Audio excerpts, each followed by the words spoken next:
Hello student, चलिए start करेंगे chapter number 4 के अगले क्वेश्चन के साथ, जो है क्वेश्चन नंबर 24। इस क्वेश्चन में बेटे अब हमें प्रिपरेशन ऑफ बैलेंस शीट के बारे में बताया गया। यहाँ पर हमें नई फर्म के लिए रिवाइज्ड बैलेंस शीट बनानी होगी। तो चलिए देखते हैं किस तरह से इन क्वेश्चंस को हमें सॉल्व करना है। A, B and C were partners in a firm sharing profit in the ratio of 3:1. Their balance sheet as on 31st March 2015 was as follows। तो देखेंगे यहाँ पर, अब जब भी, जैसे मैंने आपको बताया था कि जब भी कभी कोई बैलेंस शीट आ जाती है तो हमें इसमें क्या क्या ध्यान रखना है कि कौन कौन सी ऐसी चीजें हैं जो कि पार्टनर से रिलेटेड। तो यहाँ पर हमें एक जनरल रिजर्व नजर आ रहा है बेटा, तो आपको इस जनरल रिजर्व का ध्यान में रखना है। तो यहाँ पर जनरल रिजर्व पर आप थोड़ा सा टिक कर सकते हैं, निशान लगा सकते हैं। इसके बाद आपको बोला जा रहा है from 1 April 2015 A, B and C decided to share profits equally. For this it was agreed that goodwill of the firm will be valued at 1,50,000। तो देखो बेटा, जब भी गुडविल आ जाती है, मैंने आपको पहले भी बताया था, जब भी गुडविल वैल्यूएशन की बात हो जाती है तो हमें यहाँ पर सैक्रिफाइसिंग गेनिंग रेशियो के हिसाब से इसका ट्रीटमेंट देना होता है। Land will be revaluated at 80,000 and building be depreciated by 6%। तो यहाँ पे हमारा रिवैल्यूएशन हो रहा है। Creditors of 6,000 were not likely to be claimed and hence should be return off. Prepare revaluation account, partners capital account and balance sheet of the reconstituted firm. तो यहाँ पर हमें 3 चीजों को बनाने के लिए बोला है। तो चलिए एक एक करके इन तीनों चीजों को समझते हैं किस तरह से ये बनेगा बेटा। तो क्वेश्चन नंबर 24 में बेटा सबसे पहले, अब यहाँ पर क्योंकि हमें रिवैल्यूएशन अकाउंट बनाने के लिए बोला तो हम सबसे पहले वही बना लेते हैं, रिवैल्यूएशन अकाउंट। इस रिवैल्यूएशन अकाउंट के फॉर्मेट में अब हमें देखो एक एक चीज करके डालना है। यहाँ पर अगर आप रिवैल्यूएशन अकाउंट की बात करें तो हमें यहाँ पर एक तो लैंड के बारे में बोला गया और एक बिल्डिंग के बारे में बोला है। लैंड जो हमारा रिवैल्यूएट हो रहा है वो 80,000 रुपीज़ पर हो रहा है, और अगर आप बुक में इसकी वैल्यू देखें तो वो 50,000 रुपये। तो यानी यहाँ पर आपको 30,000 रुपीज़ का फायदा हो रहा है बेटा, ठीक है। 30,000 रुपीज़ आपका एसेट बढ़ रहा है। दूसरी तरफ बिल्डिंग डेप्रीशिएट हो रही है 6% से। तो इसका मतलब क्या हुआ? इसका मतलब ये हुआ कि लैंड हमारा, क्योंकि हमें प्रॉफिट देने वाला है, तो लैंड को हम लोग रिवैल्यूएशन के क्रेडिट साइड पर लेकर के आएंगे, और 30,000 रुपीज़ का उसमें फायदा है तो वो हमारा रिवैल्यूएशन का प्रॉफिट में आ जाएगा। दूसरी तरफ बिल्डिंग, क्योंकि वो डेप्रीशिएट हो रही है तो बिल्डिंग हमें डेबिट साइड पर डालना पड़ेगा, और बिल्डिंग में जो डेप्रीशिएशन लग रहा है वो 6% का है बेटा, और 6% का वैल्यूएशन अगर आप 50,000 रुपीज़ पे करेंगे तो वो 3,000 रुपीज़ का डेप्रिसिएशन लग रहा है, राइट। तो यहाँ पर हमारा लैंड बढ़ रहा है और बिल्डिंग कम हो रही है। आगे जो बोला गया है हमारे को क्वेश्चन में, वो क्रेडिटर्स के बारे में बोला गया है, ठीक है। तो क्रेडिटर्स क्या है? 6,000 रुपीज़ के ऐसे क्रेडिटर्स हैं जो कि अब हमसे क्लेम नहीं करेंगे, यानी अब हम उनको राइट ऑफ कर देना, अब यहाँ से हटा देना है। तो कहीं ना कहीं हमें यहाँ 6,000 रुपये के क्रेडिटर्स का फायदा हो रहा है बेटा। तो क्योंकि यहाँ पर फायदा हो रहा है, बेनिफिट हो रहा है, तो आप इसको क्रेडिट साइड पर लिखेंगे। तो क्रेडिटर्स हमारे 6,000 रुपीज़ के ऐसे हैं जो कि अब हमसे क्लेम नहीं करेंगे, तो ये हमें फ़ायदा हो गया यहाँ पर हमारी लायबिलिटी को लेकर के। बस बेटा, इसके अलावा अब हमें यहाँ पर कुछ और नहीं बताया गया, तो हम इस अकाउंट को यहीं पर क्लोज कर देते हैं। तो इसको अगर आप टोटल करेंगे तो यहाँ पर 36,000 रुपीज़, और यहाँ पर भी आप 36,000 रुपीज़ रखेंगे, तो आपके पास यहाँ 33,000 रुपीज़ का बैलेंस आ गया, जो कि क्या होगा बेटा? ये हमारा रिवैल्यूएशन का गेन हो गया। तो रिवैल्यूएशन गेन या फिर प्रॉफिट, इसे हम लोग पार्टनर्स में बांट देंगे। हमारे पार्टनर्स हैं ए, बी और सी। अब इनको किस रेशो में बांटना है बेटा? इनको हमें इनके ओल्ड रेशो में बांटना है, और इनका जो ओल्ड रेशो है वो 3:2:1 है। तो 3:2:1 में हम लोग इस 33,000 रुपीज़ को बांटेंगे। तो ए को यहाँ पर मिल जाएगा बेटा 16,500 रुपीज़, बी को मिल जाएगा 11,000 रुपीज़, और सी के हिस्से में आएगा 5,500 रुपीज़। तो इस तरह से हम लोगों ने ये रिवैल्यूएशन अकाउंट को कंप्लीट किया बेटा। नेक्स्ट अब हम लोग बनाएंगे यहाँ पर कैपिटल अकाउंट। तो आप लोग जल्दी से मेरे साथ साथ कैपिटल अकाउंट का फॉर्मेट बना ले बेटा, क्योंकि यहाँ पर हमारे पास 3 पार्टनर्स हैं, तो आपको 3-3 कॉलम्स बनाने पड़ेंगे दोनों तरफ। तो बेटा हम लोगों ने यहाँ पे एक बार कैपिटल अकाउंट का फॉर्मेट बना लिया। अब जल्दी से यहाँ पर इसमें लिखना शुरू करेंगे। तो सबसे पहले हमें यहाँ पर लेकर के आना होगा जो भी हमारे पास बैलेंसेस गिवन है।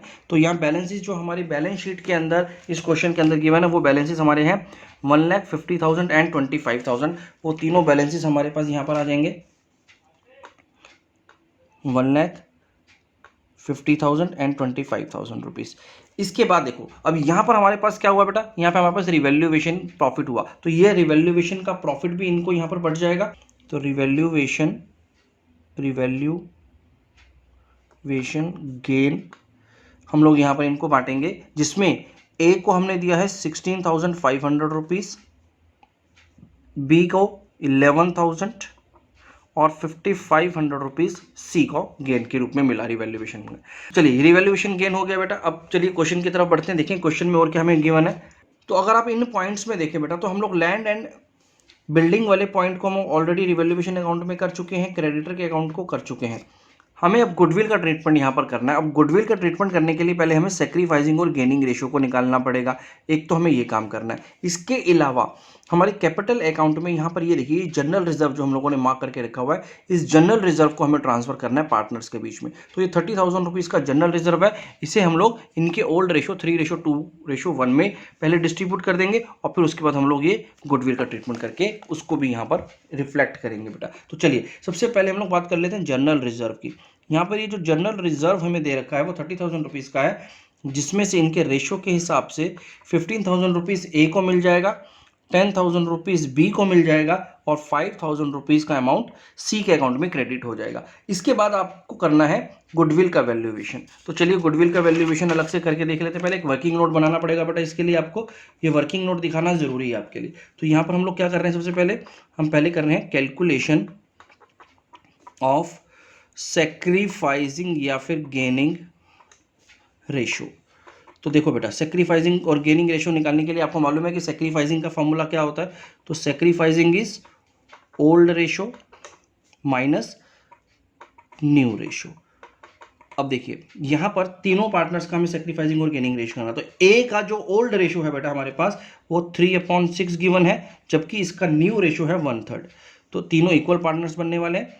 बी की अगर बात करें तो 2/6 इसका न्यू रेशो है 1/3 और सी का पहले जो रेशो था वो 1/6 था, अब इसका 1/3 होगा। तो यहाँ से अब हमारे पास सैक्रिफाइसिंग और गेनिंग रेशो आ जाएंगे। तो अगर आप यहाँ पे देखेंगे तो ये आ गया बेटा -1/6, सॉरी माइनस नहीं प्लस में ही आ रहा है ये, तो ये 1/6 आ गया। इसके अलावा यहाँ पर अगर आप देखेंगे तो इसमें कोई फर्क नहीं पड़ रहा है, यहाँ पर 0 आ गया और इस केस में हमारे पास -1/6 आ रहा है जो कि गेन हो गया। तो इसका मतलब क्या हुआ कि सी गेन कर रहा है 1/6 से, ए सैक्रिफाइस कर रहा है और बी को ना गेन हो रहा है और ना सैक्रिफाइस हो रहा है। तो चलिए ये हमारे पास सैक्रिफाइसिंग और गेनिंग रेशियो भी निकल गया। अब हमें गुडविल का ट्रीटमेंट करना है।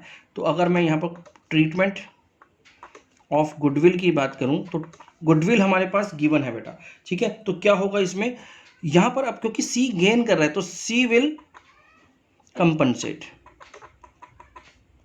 Compensate to A in his sacrificing ratio. तो यहाँ पर हमारे पास जो गुडविल की वैल्यू गिवन है वो गिवन है 1,50,000 रुपीज़। 1,50,000 रुपीज़ का 1/6 शेयर अब सी ए को कंपनसेट करेगा, यानी 25,000 रुपीज़। तो यहाँ पर हमने ये गुडविल का ट्रीटमेंट भी कर लिया बेटा। बस अब इसी चीज़ को आपको क्या करना है, इस कैपिटल अकाउंट में रिफ्लेक्ट करना है। तो अब इस केस में आप यहाँ देखेंगे तो सी कंपनसेट कर रहा है ए को, तो ए को यहाँ पर पैसा मिलने वाला है, तो ए का अकाउंट क्रेडिट हो रहा है कितना, 25,000 रुपीज़। कहाँ से आ रहा है, सी के कैपिटल अकाउंट से आ रहा है।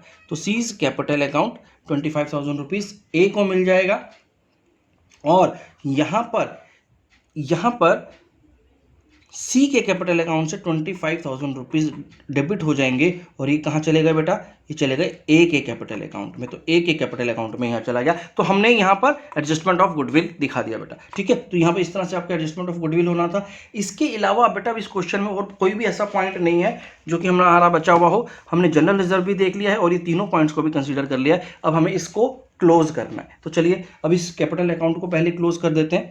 तो देखिए जरा कैपिटल अकाउंट में क्या वैल्यू आती है हमारी। ए का अगर मैं टोटल करूंगा बेटा इस केस में, तो यहाँ पर इसका टोटल आ गया 1,56,500 रुपीज़ का। यहाँ पर इसका टोटल आ रहा है 71,000 रुपीज़ का। 35,500 रुपीज़ का टोटल सी का आ गया। तो बस अब आपको यहाँ पर बैलेंसिंग फिगर निकाल लेना और वो आपका कैपिटल का बैलेंस होगा। तो सबसे पहले 1,56,500 रुपीज़ ए का बैलेंस हो गया, क्योंकि इसके आगे इसमें कुछ भी डिडक्शंस नहीं है। तो 1,56,500 रुपीज़। बी के केस में 71,000 रुपीज़ है, तो 71,000 रुपीज़ का इसका कैपिटल हो गया। 35,500 रुपीज़ में से 25,000 रुपीज़ इसने डेबिट कर दिया है बेटा, हमने ए को यहाँ पर सॉरी सी को डेबिट कर दिया है। तो इसका मतलब इसके पास जो बैलेंस बच गया वो बच गया 10,500 रुपीज़ का। तो ये इनके बच्चे क्लोजिंग बैलेंसेस हो गए, तो बैलेंस कैरिड डाउन। तो ये इस तरह से हम लोगों ने कैपिटल अकाउंट भी बना लिया। आई होप आपको समझ में आ गया होगा। लास्ट जो हमें यहाँ पर काम करना है वो है बैलेंस शीट का बेटा। तो चलिए बैलेंस शीट को भी देख लेते हैं किस तरह से हम लोगों को डील करना है। तो बैलेंस शीट का सबसे पहले हम लोग यहाँ पर एक फॉर्मेट बना देते हैं और उसके बाद एक एक करके पॉइंट्स को वहाँ से देखेंगे और इसको नोटिस करेंगे। देखो बेटा, जब हमें रिवाइज्ड बैलेंस शीट बनानी है तो आपको इस रिवाइज्ड बैलेंस शीट में ये रिवैल्यूएशन अकाउंट और कैपिटल अकाउंट दोनों हेल्प करेंगे इनकी वैल्यूज़ को फाइंड आउट करने में। तो चलो देखते हैं किस तरह से होगा। ये हो गए हमारे एसेट्स और यहाँ आ गई हमारी लाइबिलिटीज़। चलिए सबसे पहले यहाँ पर आप अपनी बुक में आएंगे और जो क्वेश्चन में हमें यहाँ पर बैलेंस शीट दे रखी थी आप उसको एक एक करके देखना शुरू करते हैं। सबसे पहले यहाँ देखेंगे तो सब यहाँ पर सबसे पहले क्रेडिटर्स लिखे हुए हैं।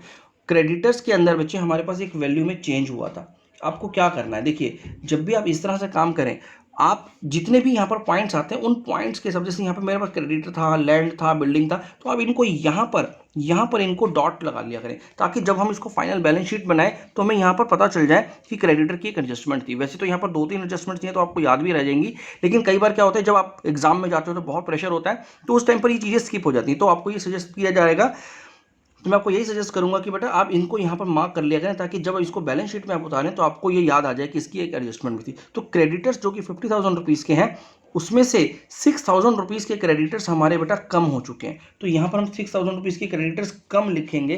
तो इसका मतलब यहाँ जो क्रेडिटर्स आएंगे हमारी लाइबिलिटी के अंदर वो क्रेडिटर्स वो होंगे 44,000 रुपीज़ के। इससे पहले आप चाहे तो कैपिटल अकाउंट्स के बारे में लिख सकते हैं, तो पहले कैपिटल ही लिख लेते हैं। तो कैपिटल अकाउंट्स के बारे में अगर लिखेंगे तो यहाँ पर ए, बी और सी तीनों के कैपिटल हम ऑलरेडी निकाल चुके हैं बेटा। तो ए का जो कैपिटल है वो 1,56,500 रुपीज़ है, 71,000 रुपीज़ बी का कैपिटल है और 10,500 रुपीज़ सी का कैपिटल है। तो इन तीनों का अगर टोटल करेंगे तो ये आ गया 2,38,000 रुपीज़, इन तीनों का टोटल कैपिटल हो जाएगा। इसके अलावा क्रेडिटर्स के अलावा हम हमारे पास देख लेते हैं क्या है यहाँ पर। सेकंड है बेटा बिल्स पेबल जिसमें कोई चेंज नहीं हुआ, तो 20,000 रुपीज़ का था तो ये अभी भी 20,000 रुपीज़ का ही रहेगा। तो यहाँ पर बिल्स पेबल आ जाएगा हमारे पास लाइबिलिटी साइड में, जो कि है 20,000 रुपीज़ का। इसके अलावा बेटा लाइबिलिटी साइड में अभी और कुछ भी नहीं है, ठीक है। हमारे इस क्वेश्चन के हिसाब से लाइबिलिटी साइड में और कुछ नहीं दे रखा। चलिए अब एसेट साइड की बात कर लेते हैं। एसेट साइड में सबसे पहले जो यहाँ पर पॉइंट दे रखा है वो है लैंड, जिसमें एक एडजस्टमेंट था, बिल्डिंग उसमें भी एक एडजस्टमेंट है। तो पहले इन दोनों को लिख लेते हैं, लैंड। अब यहाँ पर जो लैंड गिवन है हमारे पास वो गिवन है 50,000 रुपीज़ की बेटा। 50,000 रुपीज़ की इस लैंड में से आपने यहाँ पर 30,000 रुपीज़, ये 30,000 रुपीज़ का प्रॉफिट अर्न किया था। यहाँ पर आपका रिवैल्यूएशन में 30,000 रुपीज़ आया था और ये जो लैंड हो गई थी वो 80,000 रुपीज़ की हो गई थी, राइट। ऑल्दो ये वैल्यू हमें डायरेक्ट दिया तो हमने यहाँ पर लिख लिया है, आपको रेफरेंस के लिए मैंने यहाँ पर लिख दिया कि ये किस तरह से 80,000 रुपीज़ आया, क्योंकि पहले ही 50,000 रुपीज़ था, अब 80,000 रुपीज़ हो, इसका मतलब 30,000 रुपीज़ का गेन हुआ है हमें।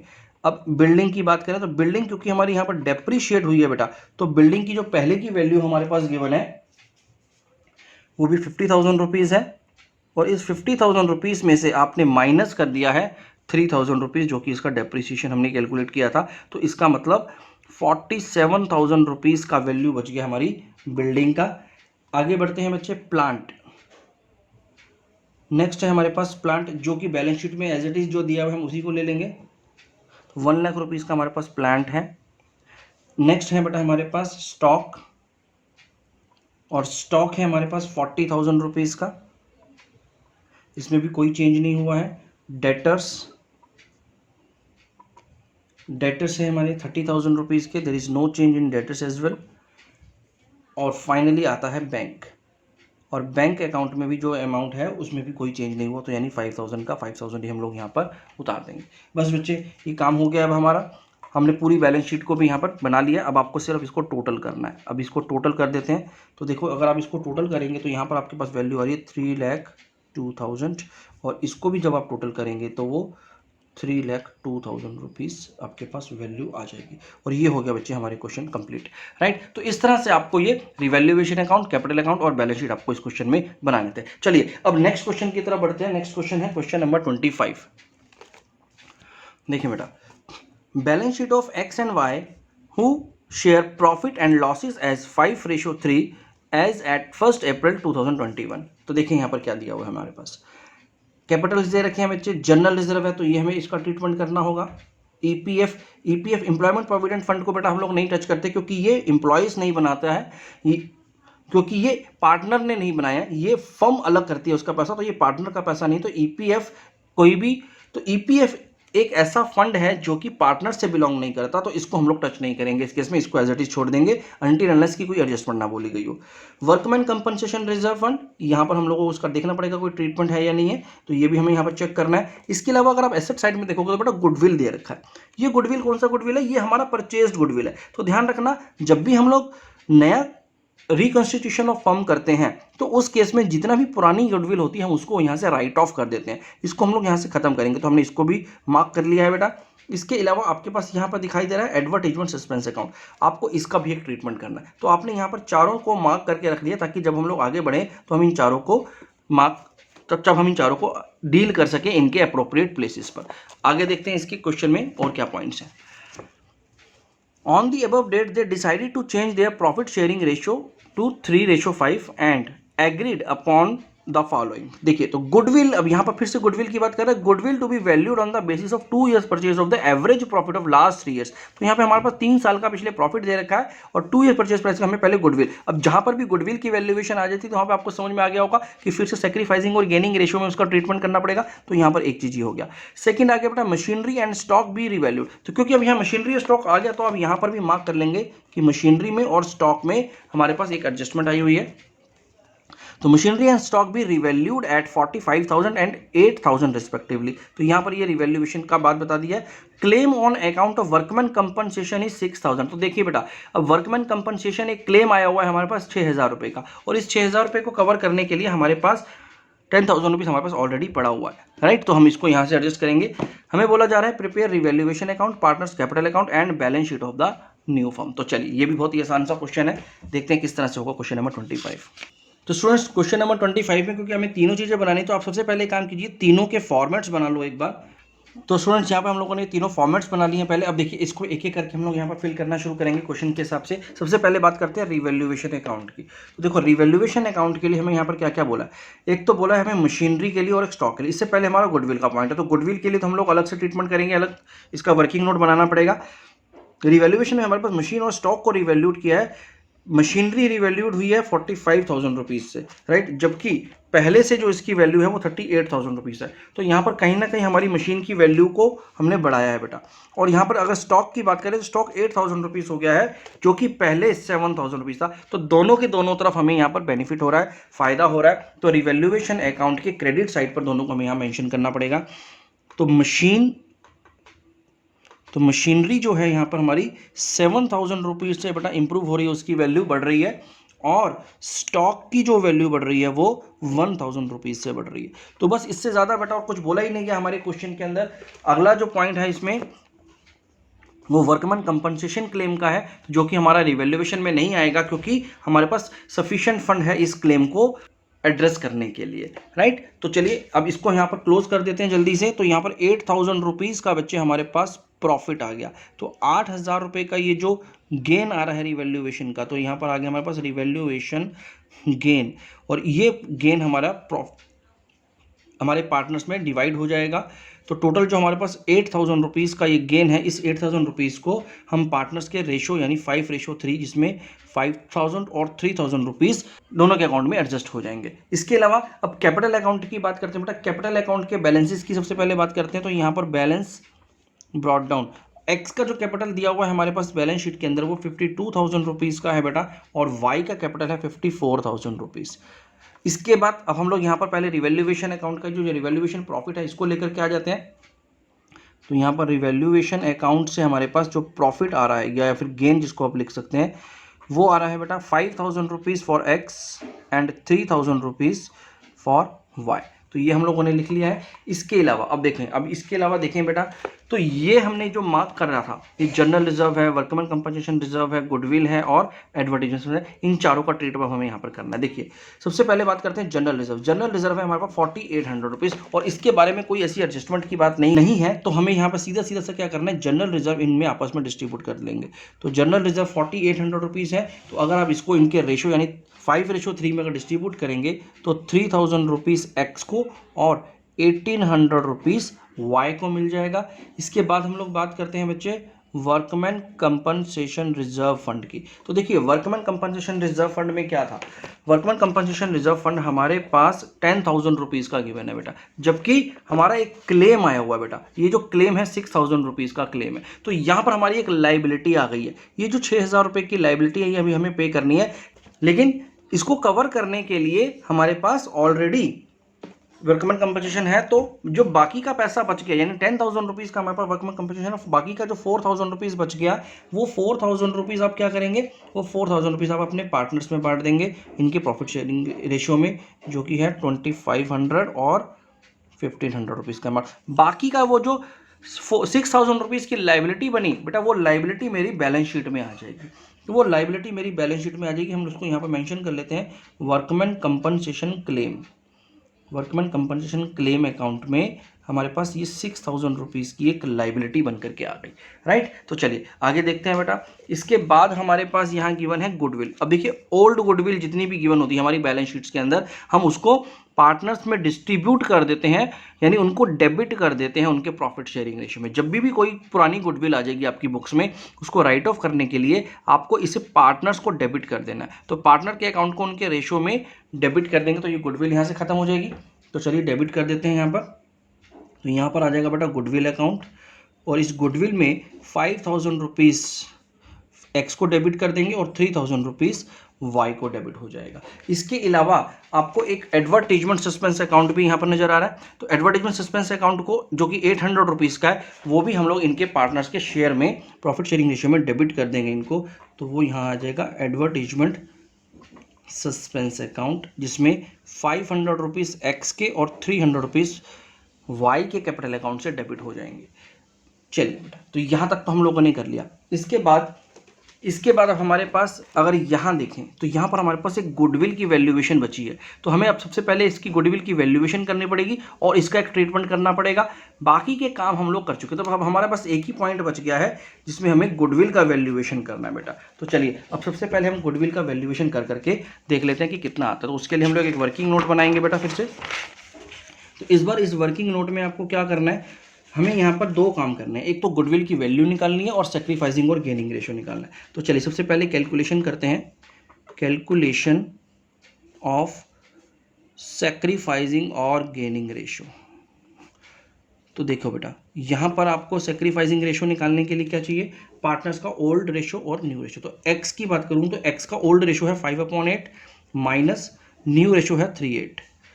इसी तरह से y की अगर बात करें तो उसका रेशियो है 3/5 माइनस 5/8। तो ये इनका न्यू रेशियो होगा। अब इसके बेसिस पर अगर आप इसका सेक्रीफाइसिंग और गेनिंग रेशियो देखें तो 2/8 से सेक्रीफाइस हो रहा है x को और -2/8 से गेन होगा y को। तो ये हमने सेक्रीफाइसिंग और गेनिंग रेशियो की वैल्यू निकाल लिया। अब हमें वैल्यूएशन निकालनी है गुडविल की। तो वैल्यूएशन ऑफ गुडविल बेटा, तो गुडविल की वैल्यूएशन निकालनी है आपके लिए बहुत आसान है बेटा, आपको आती है इसका अच्छे से। तो गुडविल क्या होता है बेटा, गुडविल का फॉर्मूला होता है average profit into number of years purchase. तो ये अब आपको बहुत अच्छे से आ चुका है बेटा।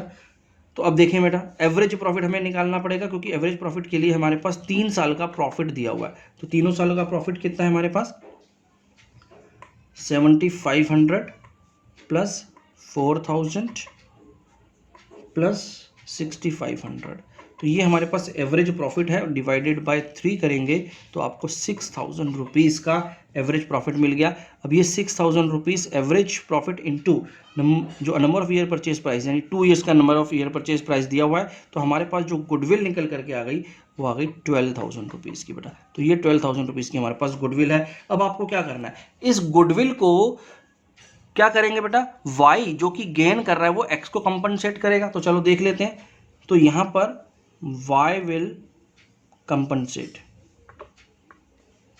To X in sacrificing ratio. तो सेक्रीफाइसिंग रेशियो हम लोग ऑलरेडी निकाल चुके हैं। तो यहाँ पे मेरे पास गुडविल है 12,000 रुपीज़ की, इसमें 2/8 पे अगर आप इसको निकालेंगे तो 3,000 रुपीज़ का अमाउंट आ जाएगा बेटा। ये 3,000 रुपीज़ से अब वाई कंपनसेट करेगा एक्स को। तो ये अब हमें यहाँ पर पार्टनर्स के कैपिटल अकाउंट में डालना है बेटा। तो चलिए लिख लेते हैं यहाँ पर वाई एक्स को कंपनसेट करने वाला। तो एक्स को मिल जाएगा यहाँ पर 3,000 रुपीज़ का अमाउंट। तो एक्स के अकाउंट में क्रेडिट हो गया। कहाँ से आया?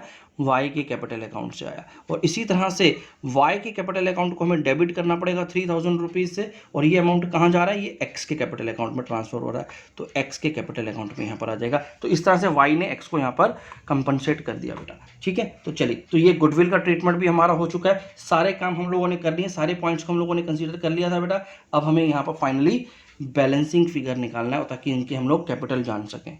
तो चलिए, सबसे पहले हम लोग इनको टोटल करेंगे। तो यहाँ पर अगर आप टोटल करेंगे तो इसकी जो वैल्यू आ रही है बेटा 65,500 और इसका आ रहा है 60,300। इसी तरह से यहाँ पर भी 65,500, 60,300। और जो बैलेंसिंग फिगर निकालेंगे, बैलेंसिंग फिगर क्या आ गया बेटा? ये आ गया 60,000 रुपीज़ का। और यहाँ पर कितना आ गया? यहाँ पर आ गया बेटा 54,000 रुपीज़ का। 54,000 रुपीज़ का बैलेंस सीडी आ गया हमारा, यानी जो इनका क्लोजिंग बैलेंस आया वो हमने यहाँ पर निकाल लिया। अब इस क्लोजिंग बैलेंस को हमें क्या करना है बेटा? अब बैलेंस शीट में जाएंगे। तो बैलेंस शीट को बना लेते हैं हम जल्दी से। तो यहाँ पर जो कैपिटल अकाउंट है, कैपिटल अकाउंट जिसमें एक्स और वाई, तो एक्स का जो कैपिटल है वो 60,000 रुपीज़ है और 54,000 रुपीज़ है वाई का कैपिटल। तो इसका मतलब यहाँ पर जो टोटल आ गया इनका कैपिटल वो हुआ 1,14,000 रुपीज़।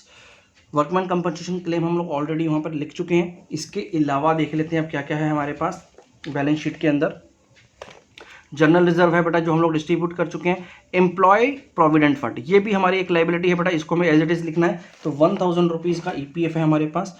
मैं इसको इन शॉर्ट ईपीएफ लिखूंगा बेटा, ईपीएफ जो कि है 1,000 रुपीज़ का। तो हमने सबसे पहले यहाँ पर ये डाल दिया। इसके अलावा देख लेते हैं और क्या है। इसके अलावा वर्कमैन कंपनसेशन रिजर्व भी हो चुका है। अब सेंड्री क्रेडिटर्स हैं हमारे पास 5,000 रुपीज़ के, और इसमें भी कोई चेंज नहीं हुआ है तो उसको एज इट इज़ लिख देंगे। तो यहाँ पर आ गया हमारे पास सेंड्री क्रेडिटर्स 5,000 रुपीज़। बस बच्चे, लाइबिलिटी साइड पर जितनी भी चीज़ें थी हम लोगों ने यहाँ पर एंटर कर दी हैं। इसके बाद अब एसेट साइड पर आते हैं। एसेट साइड पर अगर आप देखेंगे तो गुडविल हम लोग ऑलरेडी डिस्ट्रीब्यूट कर चुके हैं 8,000 रुपीज़ की, तो इसको नहीं कंसीडर करना है, अभी खत्म हो चुकी है। मशीनरी पे हम लोगों ने यहाँ पे मार्क किया हुआ बेटा, जो कि 38,000 रुपीज़ की। तो यहाँ पर जो हम लोगों ने एडजस्टमेंट किया था मशीन का, यहाँ पर देखिए 7,000 रुपीज़ का यहाँ पर हमारा गेन आ रहा था, तो वो हमें यहाँ पर एडजस्ट करना है। तो यहाँ पर जो मशीनरी आ जाएगी, मशीनरी में हमारे पास जो अमाउंट आ गया वो हो गया बेटा 38,000 था पहले से, 38,000 रुपीज़, और इसमें 7,000 रुपीज़ और ऐड हो जाएगा, तो ये अमाउंट हो जाएगा 45,000 रुपीज़ का। तो 45,000 रुपीज़ का हमारे पास मशीनरी हो गया एसेट में। फर्नीचर है अगला बेटा हमारे पास। तो देखिए यहाँ पर फर्नीचर में कोई भी एडजस्टमेंट नहीं है, तो हम फर्नीचर को एज इट इज़ लिख लेंगे। सैंडरी डेटर्स में कोई एडजस्टमेंट नहीं, उसको एज इट इज़ लिख लेंगे। स्टॉक में हमारे पास यहाँ पर एडजस्टमेंट है बेटा, तो स्टॉक को हम लोग को इंक्रीज़ करना है 1,000 रुपीज़ से, और बाकी बैंक को एज इट इज़ लिखेंगे। तो चलिए इन सबको यहाँ पर पहले लिख लेते हैं। सबसे पहले यहाँ पर आ गया बेटा फर्नीचर। फर्नीचर की वैल्यू है हमारे पास 15,000 रुपीज़ की, तो उसको एज इट इज़ लिख देंगे। सैंडरी डेटर्स भी हमारे पास 33,000 रुपीज़ का गिवन है, तो इसको भी एज इट इज़ लिखेंगे, कोई चेंज नहीं हुआ इसमें। स्टॉक में जो चेंज हुआ है बेटा, स्टॉक में क्या चेंज हो गया? स्टॉक पहले हमारे पास 7,000 रुपीज़ का था, इसमें 1,000 रुपीज़ अब और ऐड हो जाएगा, यानी 8,000 रुपीज़ का हमारे पास स्टॉक हो गया है। और लास्ट में है हमारे पास बैंक, जिसमें 25,000 रुपीज़ का बैलेंस हमें पहले से दिया हुआ है, राइट। तो चलिए ये सब हम लोगों ने यहाँ पर बैलेंस शीट में भी लिख दिया है। इसमें कुछ भी देखिए नया नहीं था। जितनी चीज़ें आपने लोगों ने चेंज करी, जहाँ पर रिवैल्यूएशन हुआ, जो चीज़ें आपने डिस्ट्रीब्यूट कर दी, उन सबको एडजस्ट करना पड़ा, बाकी सबको एज इट इज़ उतार दिया हमने। अब इसको टोटल कर लेते हैं। तो यहाँ पर जो टोटल आ जाएगा 1,26,000 रुपीज़ का हो जाएगा बेटा, और इसी तरह से 1,26,000 रुपीज़ यहाँ पर भी आ जाएगा। और ये क्वेश्चन हमारा कंप्लीट हो गया बेटा।